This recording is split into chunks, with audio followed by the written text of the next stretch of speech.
반갑습니다.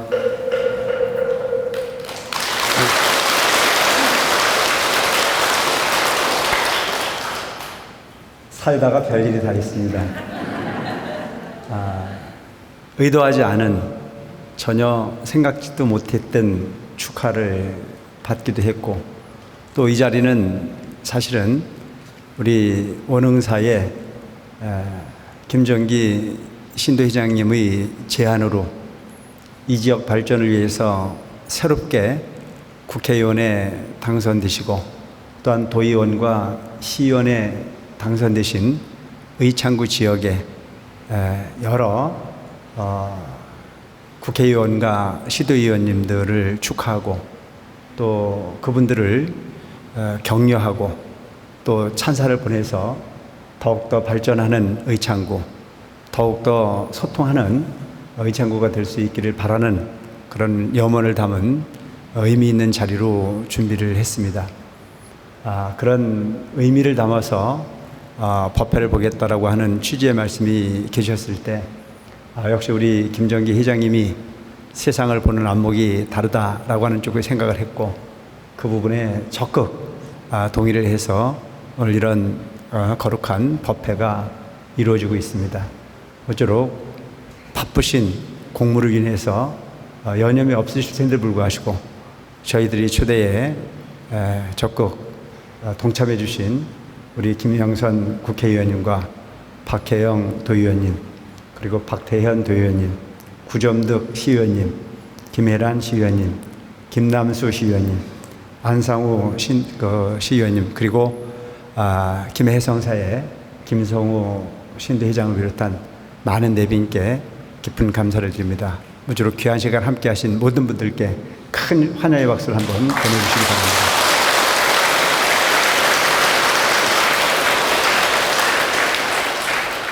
바랍니다. 그리고 계획이 없었던, 그리고 여러분들이 아마 좀 놀랄만한 부분이 하나가 가사가 바뀐 부분이 아닐까 싶은 생각을 합니다. 특별한 부분이 아니고요. 출가해서 오래 살면 주는 겁니다. 시험이 있는 것도 아니고, 물론 시험은 봅니다. 그런데 그 시험은 100명이 보면 100명이 다 통과를 합니다. 출가를 많은 사람들이 합니다. 그런데 살다가 중간에 가는 인원이 참 많습니다. 그래서 이 가사를 새롭게 받는 것은 아무나 받을 수는 없습니다. 성질을 급한 놈은 가기 때문에. 그래서 성질을 고쳐서 잘 사는 놈만 받을 수 있는 가사입니다. 제가 출가해서 35년 세월을 살고 난 이후에 받은 첫 의미 있는 가사가 아닐까 싶은 생각을 합니다. 물론 모든 가사는 의미가 있습니다. 가사에는 7단계가 있습니다. 처음 들어갔을 때 7급 가사부터 시작을 해서 지금은 이제 제가 3급 가사까지 왔습니다. 이제 시험은 다 끝났습니다. 세월만 지내면 2급까지가 최고의 가사입니다. 3급까지는 이제 어떤 시험을 통한 그런 과정으로 법계를 품수받지만 2급은 세월이 지내야만 가능한, 그래서 앞으로 제가 10년 더 있으면 2급을 받습니다. 거기가 이제 마지막입니다. 그리고 1급을 받으려고 그러거든 종정스님이 돼야 됩니다. 그래서 저는 종정스님 되는 건 포기했습니다.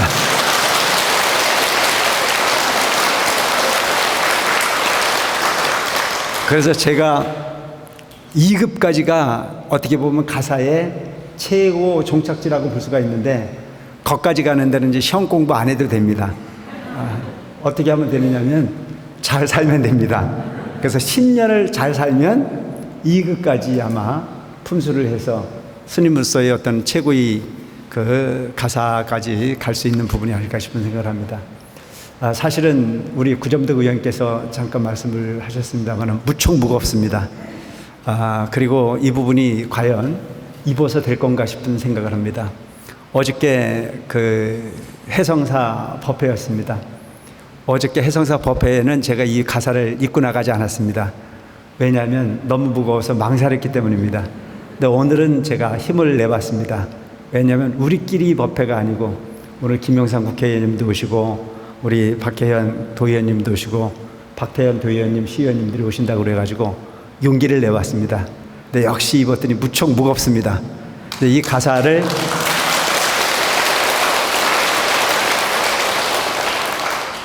입혀준 부분은 능력과 법력이 되기 때문에 가사를 준 것이 아니라는 것을 전 잘 알고 있습니다. 35년을 살았으니까 이제는 그만큼 무게감이 있는 부분이 삶을 살아라고 하는 큰 스님이 지엄한 명령이 아닐까 싶은 생각을 합니다. 무쪼록 지금까지는 격이 없이 그냥 그렇게 주어진 대로 마구 노력만 하면 그냥 땀만 흘리면 될 줄 알았는데 이제 지금부터 이 삶은 조금은 안정적이고 조금은 심사숙고하고 조금은 더욱더 신중해야 되는 부분이 삶이 요구되는 부분이 현실이 아닐까 싶은 생각을 합니다. 무쪼록 누구나가 다 받는 시간만 가면 얻을 수 있는 가사지만 이 가사의 품수를 축하해 주신 우리 신대장님을 비롯한 모든 분들께 감사를 드리고 여러분들이 축하해 주신 것만큼 큰 무게감을 가지고 큰 책임감을 가지고 앞으로 더욱더 열정 다하는 주지로서의 삶을 살겠다는 다짐의 말씀을 드리면서 몇 말씀 드려보고자 합니다. 불교의 궁극적 목표는 행복입니다. 누군가가 불교는 어떤 종교입니까? 라고 물으면 여러분들은 하나같이 답하면 됩니다. 행복을 완성하는 종교다. 이 세상의 모든 종교는 종교라고 하는 부분의 본질이 누군가가 창조했느냐, 누군가에 의해서 되느냐 안 되느냐라고 하는 이야기를 하지만 불교는 세상의 어떤 대상을 믿는 종교가 아닙니다. 불교는 내 자신을 찾는 종교입니다. 내 자신을 찾는 종교이기에 불교는 허공에서 진리를 따는 것이 아닌 내 마음속에 본질을 가지고 있었던 어떤 부분을 깨닫는 종교입니다. 이미 찾지 못했던 부분을 찾는 종교입니다. 이미 알지 못했던 나를 알아가는 종교입니다. 우리는 왜 사느냐고 물으면 선뜻 답하기가 어렵습니다. 근데 모든 생명은 왜 사는지 모르고 생명에 집착합니다. 왜 사는지 모르고 생명에 애착합니다. 유일하게 왜 사느냐라고 하는 부분이 답을 구하기 위해서 고민하는 생명이 있다면 그것은 인간만이 그런 고민을 하지 않을까 싶은 생각을 합니다. 물론 저도 인간이 아닌 딴 생명에 대한 부분을 살아보지 않았기 때문에, 아니 살아봤는데 기억이 없기 때문에 그 부분까지는 물어보지 못했지만 인간이기 때문에 사고를 하고 인간이기 때문에 고민을 하고 인간이기 때문에 종교도 만들 수 있지 않나 하는 생각을 합니다. 종교는 그냥 사라지는 부분이 아닌 어떻게 살아야 완벽한 삶일까를 고민하는 것이 바로 종교가 아닐까 싶은 생각을 합니다. 어디서 왔는가? 왜 사는가? 어디로 가는가? 많은 사람들이 의문을 더해왔지만 유일하게 거기에 대한 답을 완벽하게 하신 분은 저는 부처님이 유일하다고 생각합니다. 부처님이 가르침은 허공에 진리가 존재한다고 말씀하지 않으셨습니다. 오직 내 마음에 우주의 법계가 함께 한다라고 가르치셨습니다. 우리는 정토라고 하는 부분을 구할 때 우리가 생각하는 완벽한 삶의 환경, 극락이라고 하는 부분이 10만억 국토, 이곳에서도 그렇게 먼 곳이라고 들었지만 사실은 그것은 하나의 방편이 아니었을까 생각합니다. 먼 곳에 존재하는 부분이 극락이 아닌 여러분들이 마음속에 존재하는 부분이 바로 저는 정토라고 생각합니다. 우주의 법계라고 얘기하지만 그 우주의 법계는 여러분들이 마음속에 존재하고 있다고 생각합니다. 여러분들이 마음속에 지옥이 있고 여러분들이 마음속에 극락도 있고 여러분들이 마음속에 행복도 있고 여러분들이 마음속에 즉 불행도 있습니다. 무엇을 꺼냈을 거냐라고 하는 부분은 오직 본인의 의지에 달려있다고 생각합니다. 여러분 이 순간 즐겁습니까? 행복합니까? 행복하십니까? 왜 행복하십니까? 평상시에 없었던 사건이 벌어지고 있습니다. 김영선 국회의원도 오시고, 박혜연 의원도 오시고. 그러니까 평상시에 그냥 집에만 있었으면 이것이 행복이라는 사실을 몰랐습니다. 또 오늘 이 법회에 와 보고 나니까 그를 만났고 그를 만나니 행복했습니다. 누군가가 시켜서 한 것이 아니고 내 마음에서 행복을 찾아 움직이니 행복해지더라. 행복은 누가 주는 것이 아닌 내 스스로의 마음의 행위에 따라서 행복해질 수도 있고 불행해질 수도 있습니다. 묘하죠? 좋은 사람을 만나면 행복하고 미운 사람을 만나면 불행합니다. 그래서 오늘 우리는 좋은 사람만 만나기를 원합니다. 좋은 사람이 만나지게 해달라고 기도합니다.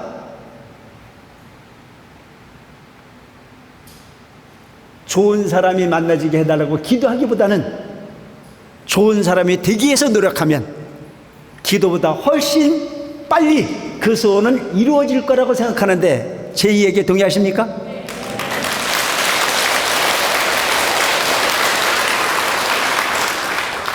저는 부처님 가피를 이야기할 때 세 가지를 이야기합니다. 몽증가피, 명웅가피, 현증가피. 근데 많은 사람들은 꿈에서 부처님을 보면 너무 기뻐합니다. 근데 그 꿈은 꿈일 뿐이지 현실은 아닙니다. 그런데도 큰 감동이 있는 것처럼 말합니다. 저는 가피 중에 최고의 가피는 몽증가피가 아닌 현증가피라고 생각합니다. 내가 좋아하는 사람을, 내가 원하는 사람을 내 눈앞에 보고 대화하고 내 눈앞에 보고 확인하고 내 눈앞에서 이루어질 수 있다면 그것이 이 세상의 가장 완벽한 가피요, 그것이 가장 완벽한 기적이라고 생각합니다. 기적은 먼데 있지 않습니다. 여러분들이 마음을 바꾸는데 기적이 존재합니다. 전 어저께 김해성사에서 얘기를 했습니다. 기도를 통해서 기적을 구하는 자 어리석은 사람이라고 말했습니다. 기적은 존재하지 않습니다. 단지 인과가 있을 뿐입니다. 우리는 노력을 통해서 내가 눈을 뜨는 것에 통해서 세상은 창조되어집니다. 아는 사람에겐 세상이 쉬운 세상이요, 어리석은 사람에겐 세상이 어려운 세상이 될 수밖에 없습니다. 세상을 바꾸려 하지 말고 마음을 바꿔라. 되게 하달라고 말하는 존재가 되기보다는 되기 위해서 노력하는 존재가 되라. 세상의 모든 부분은 다 바꿀 수 있는 것처럼 말해도 모든 부분이 바뀌어지기를 갈구하지만 바뀌어지는 세상은 없고 오직 내 마음을 바꾸는 부분이 훨씬 더 쉽습니다. 우주를 보려고 애쓰지 말고 법계를 보려고 애쓰지 말고 여러분들의 마음을 보는 부자가 되시기 바랍니다. 무엇이 행복일까요? 행복을 위해서 부처님을 찾고 행복을 위해서 노력을 합니다. 행복을 위해서 일을 합니다. 그런데 그 행복이 너무 지나친 행복을 요구하기 때문에 우리는 행복하지 않습니다. 너무 큰 목표를 정하기 때문에, 너무 자극적인 부분을 요구하기 때문에 현실이 즐겁지 않습니다. 전 여러분들에게 말씀드리고 싶습니다. 적은 거에 행복할 줄 아는 사람은 정토요, 큰 행복만을 원하는 사람은 영원한 지옥에 살 수밖에 없다는 사실을,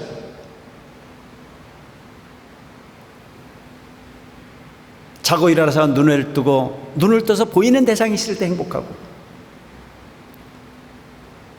귀를 열어 들을 때 아름다운 음악을 들을 수 있어서 행복하고, 가고 싶은 곳을 갈 수 있는 두 다리가 멀쩡해서 갈 수 있어서 행복하고, 누구가 눈 맞춰서 소통할 수 있는 내가 있어서 행복하다는 생각을 가지고 사시기 바랍니다. 아무리 많은 돈과 아무리 많은 부와 완벽하다고 이야기하는 현실이 있다 손치더라도 보는 눈을 갖지 못했을 때 불행한 것이요, 들을 수 있는 귀가 없을 때 또한 불행한 것이요, 가고 싶은 데를 갈 수 없을 때 또한 불행한 것입니다. 현실 속에 질투가 난무하고 비교가 난무하는 환경 속에서는 갈등이 난무하지만 내 육신 하나 자유롭지 못해서 병원 신세를 질 때 보면 부자도 환자복 입어야 되고 가난한 사람도 환자복 입어야 되고 잘생긴 놈도 환자복 입어야 되고 못생긴 사람도 환자복 입어야 되고, 그래서 오직 원하는 법이 있다면 그들은 한 가지 소원밖에 없습니다. 하루빨리 이 고통으로부터 벗어났으면 좋겠다. 그 고통이 오기 전에 그 고통을 비껴갈 수 있는 유일한 방법은 만족입니다. 적은 거에 만족할 수 있는 부분의 삶을 실행했을 때 그는 행복해질 수 있고, 그 행복이라고 하는 부분은 결코 나를 불행하지 않게, 나를 건강하게 만들 수 있는 완벽한 자원이 될 수 있다고 생각합니다. 멀리서 진리를 구하려고 생각하지 말고 가까운 곳에서부터 나를 찾는 여러분들이 됐으면 좋겠습니다. 세상을 바꾸려 하지 말고 스스로를 바꾸려고 노력하는 여러분들이 됐으면 좋겠습니다. 그래서 부처님께서는 우리를 걸어서 법계구족이라고 말씀하셨습니다. 우리 마음속에는 식법계고 구족되어져 있다. 여러분들이 마음속에 지옥이 있고, 여러분들이 마음속에 악유가 있고, 여러분들이 마음속에 축생이 있고, 여러분들이 마음속에 아수라가 있고, 또한 인간이 있으며, 또한 천상이 있고, 성문, 연각, 보살, 불이 허공에 있는 것이 아닌 여러분들의 마음속에 존재한다는 사실을 일깨울 필요가 있습니다. 그리고는 나는 그 식법계 중에서 무엇을 찾을 건가를 고민하는 여러분들이 됐으면 좋겠습니다. 바깥 세상에 진리는 존재하지 않습니다. 여러분들이 마음에 부처님의 그 법계가 존재한다는 사실. 한 가지 비유를 한다면, 여러분들이 마음속에 지옥이 있다는 사실을 가르쳐 드릴까요? 궁금하십니까? 여러분들이 지옥이 여러분들이 마음속에 수술이 열리고 있어요. 누군가의 행위에 불만을 갖기 시작하면 그 순간이 지옥입니다. 누군가를 미워하면 미워하는 그 순간이 지옥입니다. 올라오는 화를 주체하지 못하는 화로 이끌었을 때 그것이 바로 지옥입니다. 그렇게 살아놓고 눈 감고 다음 생에 지옥을, 그 극락을 가겠다고 말하면 그는 지옥 극락 갈 수 있겠습니까? 그는 극락 갈 수 없습니다. 현실의 삶에서 극락을 연습하는 여러분들이 되시기 바랍니다. 아시겠죠? 그러면 극락을 가는 사람은 어떤 사람이어야 될까요? 미운 사람을 미워하지 않는 마음을 냈을 때 극락 갈 수 있습니다. 어떻게 지옥을 연습해 놓고 극락을 갈 거라고 생각을 하십니까? 어제 저녁에 설거지 안 하고 잠을 자면 아침에 일어나서 설거지 해야 돼요, 안 해야 돼요? 그렇습니다. 이번 생에 내가 설거지를 안 해놓고 죽으면 다음 생에 설거지 해야 되는 거예요. 이번 생에 내가 지옥을 연습했는데 어찌 그까 극락을 가지길 바랍니까? 그런 기적은 존재하지 않습니다. 현실 속에 주인이 되는 겁니다. 현실 속에 여러분들이 주인이 되면 모든 근심으로부터 자유로울 수 있습니다. 지나간 거에 발목 잡히지 말고 오지 않을 것에 걱정하지 말며 순간을 잘 사는 방법, 그것은 성실한 겁니다. 할 수 있는 일을 하는 사람이 지혜로운 사람입니다. 근데 오늘날 우리를 보면 할 수 없는 일을 욕심냅니다. 할 수 없는 일을 목표로 정합니다. 그리고 좌절합니다. 그리고 세상의 모든 부분을 원망합니다. 그리고 그 원망의 내용을 보면 묘합니다. 나는 전생에 무슨 죄를 졌길래 이렇게 하는 것마다 안 되느냐고 묻습니다. 양심은 있긴 있습니다. 그게 업입니다. 수행의 본질은 오직 과거를 잊어버리고 미래를 근심하지 않으며 있는 그들이 현실을 집중하는 부분이 수행의 본질이라는 사실을 기억하는 여러분들이 되시기 바랍니다. 아시겠죠?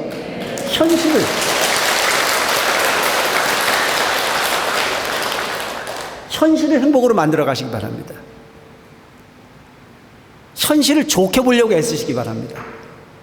좋은 걸 보는 사람에게는 정토가 됩니다. 그런데 세상은 참 묘합니다.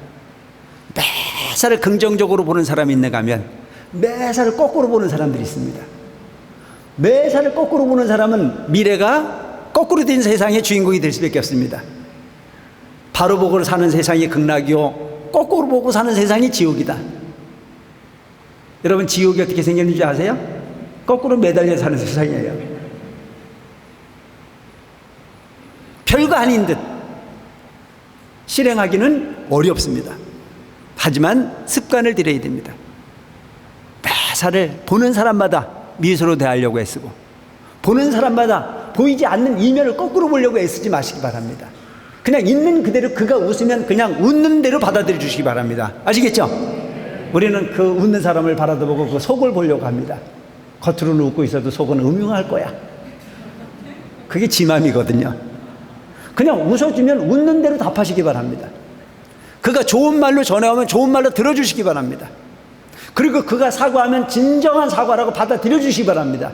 그러고 난 이후에 그가 또 속이면 그냥 속는 대로 또 한번 속아주시기 바랍니다. 그 사람이 가장 행복한 사람일 수 있습니다.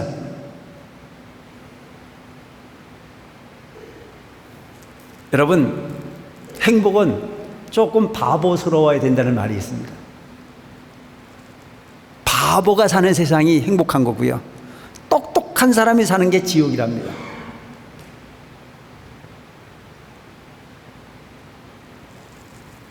똑똑한 부부가 사는 이웃을 둔 이웃집이 있었습니다. 한 집은 대가족이 모여 살고 있었습니다. 많은 가족이 함께 살았죠. 한쪽은 두 부부가 아주 단촐하게 살았습니다. 그런데 그 두 부부가 사는 그 가정은 참 똑똑한 집이었습니다. 두 부부가 서로 잘났어요. 그 이웃집은 시어머니와 시아버지와 아들과 며느리와 대가족이 모여 살고 있었습니다. 그런데 희한한 일이 벌어졌습니다. 여러분, 많은 사람들이 모여 사는 가운데 다툼이 많겠습니까? 적은 사람이 모여 사는데 다툼이 많겠습니까? 많은 사람들이 모인 데가 아무래도 다툼이 많겠죠. 그런데 그건 그렇지 않았습니다. 대가족을 이루고 사는 그 가문은 항상 웃음꽃이 만발했고 항상 행복한 소리가 담넘장으로 넘나들었습니다. 근데 그 똑똑한 부부가 사는 그 가정은 매일 싸웠습니다. 매일 싸우고 있는 그 두 부부는 많은 사람이 함께 모여 사는 대가족의 가문이 부러웠겠죠. 싸우면서도 싸우지 않는 사람이 부러운 건 당연한 거 아니겠습니까? 싸움 속에 놓여져 있는 사람도 본인 스스로도 그 싸움이 지긋지긋하다라고 하는 건 느낍니까? 못 느낍니까? 느낍니다. 그도 행복하고 싶어요. 이게 우리 본질이에요. 모두는 행복하고 싶습니다. 그래서 너무 지긋지긋한 이 똑똑한 두 부부가 대가족에 찾아가서 묻습니다. 이유를 모르겠다. 이렇게 많은 인원이 함께 모여 사는 이 대가족에서 항상 웃음꽃이 만발하고 큰 소리를 내지 않고 사는 부분이 비결을 가르쳐달라. 그때 대가족의 가장이 이야기를 합니다. 내가 오늘 아침 이야기를 하겠습니다. 내가 오늘 아침 출근을 하려다가 내가 잘못 보고 물그릇을 걷어찼습니다. 그래서 제가 사과를 했습니다. 미안합니다. 내가 이 물그릇을 보지 못했습니다. 그래서 물그릇을 내가 엎었습니다. 라고 얘기했더니 그의 부인이 옆에 있다 말고, 그것은 그렇지 않습니다. 내가 하필이면 그 물그릇을 거기 떠났기 때문에 그것이 내 잘못이지 물그릇을 탄 당신이 아닙니다. 출근하는 당신한테 내가 이렇게 물그릇을 찰 수 있는 기회를 부여해서 실수를 했으니 그것을 크게 넓은 마음으로 이해하고 기분 상하지 않게 출근하라고 부탁을 합니다. 그때 그걸 지켜보고 있던 시어머니가 또 이야기를 합니다. 얘야, 미안하구나. 그것은 너의 아내의 잘못이 아니고 그건 내 잘못이다. 내가 할 일도 없이 맨날 눈 뜨고 지켜보는 부분이 이 부분인데 오늘 미처 그 물그릇을 발견하지 못하고 그걸 미처 치우지 못했으니 그것은 너의 아내의 잘못이 아닌 내 잘못이다. 그걸 저 건너방에서 지켜보고 있던 시아버지가 또 이야기를 합니다. 아, 얘야, 그건 그렇지 않다. 너 어머니 잘못이 아니다. 그것은 내 잘못이다. 왜냐하면 너 어머니는 허리가 아파서 제대로 움직이지 못하는데 그래도 다리 멀쩡한 내가 그것을 먼저 치워줬어야 되는데 그렇지 못해서 미안하구나. 온 가족이 물그릇 하나 걷어차서 모두가 불행할 수 있는 아침의 분위기가 내 잘못이다, 내 잘못이다. 그것은 내가 못 봐서 그렇다, 내가 움직이지 못해서 그렇다라고 하는 부분으로 서로 이해하고 포용하는 가운데 웃음꽃이 만발하더라라고 하는 이야기가 있습니다. 똑똑한 부부는 그 말에 감동했습니다. 똑똑해서 다투기보다는 조금은 부족해서 화합하는 부분이 극락이구나. 그래서 여러분, 정토는 오직 똑똑한 가운데 존재하지 않습니다. 조금은 못 본 척, 조금 부족한 척, 조금은 손해보는 척, 그 손해보는 부분이 진정 손해가 아닌 진정한 성공이 될 수 있다는 점을 우리는 기억할 필요가 있습니다. 어디에 가서든지 간에 내가 잘났다고 이야기하는 사람을 좋아하는 사람은 존재하지 않습니다. 항상 양보하는 사람, 한 발짝 뒤에서 바라다보는 사람, 그리고 항상 조금은 부족한 척 하고 있는 그 사람이 진짜 약은 사람입니다. 여러분, 이 세상을 어리석게 살지 말고 지혜롭게 살 필요가 있습니다. 특히 우리 원흥사는 적은 인원이 모여 사는 도량이 아닙니다. 많은 분들이 함께 사는 도량입니다. 근데 저는 35년 살다 보니까요, 누가 어떻게 사는지가 다 보이는 게 문제예요. 서당계 3년이면 풍어를 넣는다고 중 35년 하다 보니까 도가 그게 터졌어요. 누가 화장실 청소를 하는지, 누가 밥을 푸는지, 누가 봉사를 하는지, 누가 땀을 흘리는지, 누가 빗자루질을 하는지 보고 싶지 않아도 제 눈에는 다 보입니다. 별거 아닌 인생으로, 어리석은 삶으로 35년을 살았는데도 그게 보이는데, 하물며 우주법계의 모든 이치를 깨달아 하신 부처님은 어찌 중생의 그 근기를 살피지 못할까요? 우리는 내 스스로의 마음에 누군가의 눈에 들게 하기보다는 진실을 담게 해서 애쓰고 조금은 부족한 척 양보할 수 있는 부분의 마음을 가지고 산다면, 그것이 바로 여러분들이 스스로를 행복하게 하고 여러분들이 스스로를 미래의 정토로 이끌어갈 수 있는 부분이 참된 행위가 되지 않을까 싶은 생각을 합니다. 무쪼록 이 법회에 함께 하신 모든 분들, 오늘 법회를 중심으로 행복은 멀리 있지 않고 기적은 존재하지 않으며 오직 마음을 비워 적은 거에 만족하고 적은 거에 웃을 수 있고 적은 거에 감동할 수 있는 부분이 습이 쌓여 정토의 주인공이 될 수 있다는 점을 기억하시고 성실히 실행하셔서 현실 속의 행복이요 미래의 극락의 주인공들이 되시길 바라면서 두서없는 법문을 가름합니다. 고맙습니다.